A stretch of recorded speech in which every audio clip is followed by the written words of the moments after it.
Hello അസ്സലാമലൈക്കും. ഇന്നത്തെ recipe garlic ബ്രെഡാണ്. Garlic bread നല്ല സോഫ്റ്റും നല്ല ടേസ്റ്റും ആയിട്ടുള്ള നമ്മൾ ഷോപ്പിൽ നിന്നൊക്കെ വാങ്ങിക്കുമ്പോഴുള്ള അതേ ബ്രെഡ് നമുക്ക് വീട്ടിലുണ്ടാക്കിയെടുക്കാൻ പറ്റും. നമുക്ക് കുറച്ച് ചിലവ് മാത്രമേ ഉള്ളൂ വീട്ടിൽ നിന്ന് നമുക്ക് ഗാർലിക് ബ്രെഡ് ഉണ്ടാക്കാൻ വേണ്ടിയിട്ട്. ഷോപ്പിൽ നിന്നൊക്കെ വാങ്ങിക്കുമ്പോൾ നല്ല റേറ്റ് കൊടുത്തിട്ട് വേണം നമ്മൾ വാങ്ങിക്കാൻ വേണ്ടിയിട്ട്. നമ്മളിത് വീട്ടിലുണ്ടാക്കുകയാണെങ്കിൽ കുറച്ച് കാര്യങ്ങൾ ശ്രദ്ധിച്ചു കഴിഞ്ഞാൽ നമുക്ക് നല്ല സോഫ്റ്റും നല്ല ടേസ്റ്റി ആയിട്ടുള്ള ഗാർലിക് ബ്രെഡ് നമുക്ക് വീട്ടിൽ തന്നെ ഉണ്ടാക്കിയെടുക്കാൻ പറ്റും. ആദ്യം ബ്രെഡിനുള്ള മാവൊന്ന് കുഴച്ചെടുക്കണം. അതിന് വേണ്ടിയിട്ട് 200 ml പാലാണ് എടുത്തിട്ടുള്ളത്. ഇളം ചൂടുള്ള പാൽ വേണം എടുക്കാൻ വേണ്ടിയിട്ട്. അതിലേക്ക് 1 സ്പൂൺ പഞ്ചസാരയും 1 ടീസ്പൂൺ ഈസ്റ്റ്, കുറച്ച് ഉപ്പ്, 1/4 കപ്പ് ഓയിലും കൂടി ചേർത്ത് കൊടുക്കുക. ഞാനിപ്പോൾ സൺഫ്ലവർ ഓയിലാണ് എടുത്തിട്ടുള്ളത്. ബട്ടർ ഉണ്ടെങ്കിൽ അത് മെൽറ്റ് ചെയ്തിട്ട് അത് ചേർത്ത് കൊടുത്താൽ മതി. ബട്ടറാകുമ്പോൾ ഒന്നും കൂടി നല്ല ടേസ്റ്റ് കിട്ടും.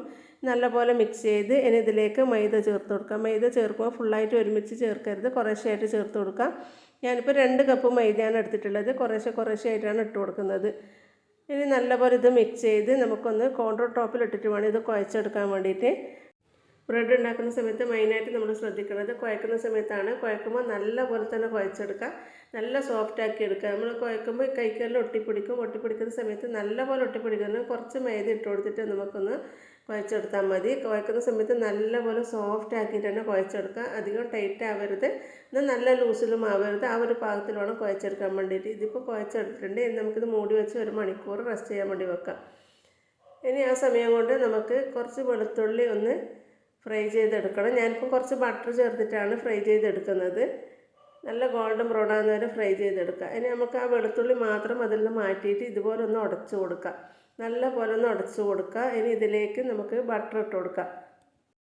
ഞാനിപ്പോൾ 100 ഗ്രാം ബട്ടറാണ് എടുത്തിട്ടുള്ളത്. ഇതിൽ നിന്ന് കുറച്ച് വെളുത്തുള്ളി ഫ്രൈ ചെയ്യുന്ന സമയത്ത് എടുത്തിട്ടുണ്ട്. ബാക്കി ഇതുപോലെ വെളുത്തുള്ളി ഉടക്കുന്ന സമയത്ത് ചേർത്തിട്ട് നല്ലപോലെ മിക്സ് ചെയ്ത് കൊടുക്കുക.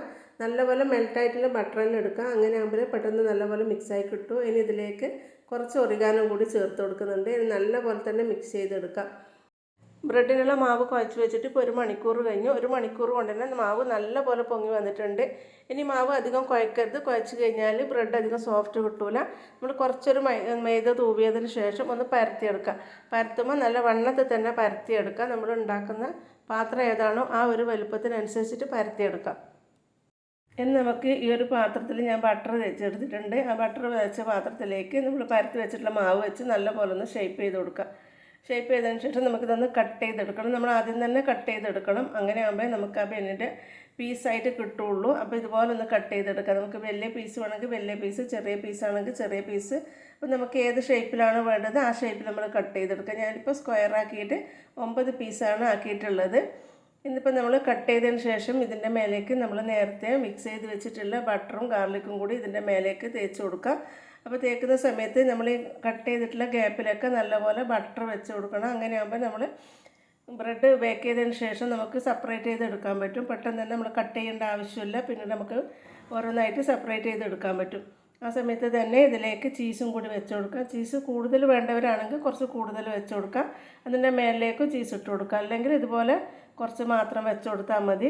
ബട്ടർ തേച്ചതിന് ശേഷം ഒരു ടവൽ വെച്ച് കവർ ചെയ്ത് ടവലോ അല്ലെങ്കിൽ റാപ്പോ ചെയ്തിട്ട് നമുക്കിതൊരു 35-40 മിനിറ്റ് വരെ നമുക്ക് റെസ്റ്റ് ചെയ്യാൻ വേണ്ടി വെക്കാം. ആ സമയം കൂടി നമ്മൾ ബ്രെഡിൻ്റെ മാവ് നല്ലപോലെ പൊങ്ങിയിട്ടുണ്ടാവും. ഇപ്പം ഞാനിപ്പോൾ 40 മിനിറ്റാണ് വെച്ചിട്ടുള്ളത്. നമ്മൾ ബ്രെഡിൻ്റെ മാവൊക്കെ നല്ലപോലെ പൊങ്ങി വന്നിട്ടുണ്ട്.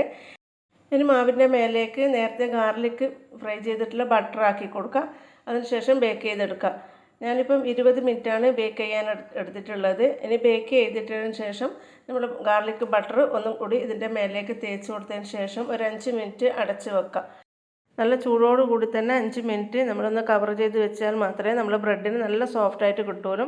അപ്പാടെ തന്നെ കഴിക്കുമ്പോൾ ആ ഒരു സോഫ്റ്റ് കിട്ടൂല. അതുകൊണ്ട് 5 മിനിറ്റ് കവർ ചെയ്ത് വെച്ചതിന് ശേഷം മാത്രം നമ്മൾ ഉപയോഗിക്കുക. ഇതിപ്പോൾ 5 മിനിറ്റ് കഴിഞ്ഞിട്ടുണ്ട്. നമുക്കൊരു പീസ് എടുത്ത് നോക്കാം. നല്ല സോഫ്റ്റാണ്. നമുക്ക് എടുക്കുമ്പോൾ തന്നെ അറിയാം നല്ല സോഫ്റ്റായിട്ടുള്ള ബ്രെഡാണ്. നമ്മൾ ഷോപ്പിൽ നിന്നൊക്കെ വാങ്ങിക്കുമ്പോഴുള്ള നല്ല സോഫ്റ്റായിട്ടുള്ള ബ്രെഡാണ്. അതുപോലെ തന്നെ അതിൻ്റെ കൂടെ ബട്ടറും ചീസും എല്ലാം കൂടി ചേർന്ന് കഴിക്കാൻ നല്ല ടേസ്റ്റാണ്. ഇതുപോലെ ഉണ്ടാക്കാത്തവരുണ്ടെങ്കിൽ തീർച്ചയായിട്ടും ഒരിക്കലെങ്കിലും ഉണ്ടാക്കി നോക്കാം. ആദ്യമായിട്ട് ചാനൽ കാണുന്നവരുണ്ടെങ്കിൽ സബ്സ്ക്രൈബ് ചെയ്യാത്തവരുണ്ടെങ്കിൽ ഒന്ന് സബ്സ്ക്രൈബ് ചെയ്യുക. നിങ്ങൾക്ക് എൻ്റെ റെസിപ്പി ഇഷ്ടമായിട്ടുണ്ടെങ്കിൽ ഷെയറിലേക്കും ചെയ്ത് ഒന്ന് സപ്പോർട്ട് ചെയ്യുക. ഇൻഷാ അല്ലാഹ് മറ്റൊരു റെസിപ്പിയായി വീണ്ടും കാണാം.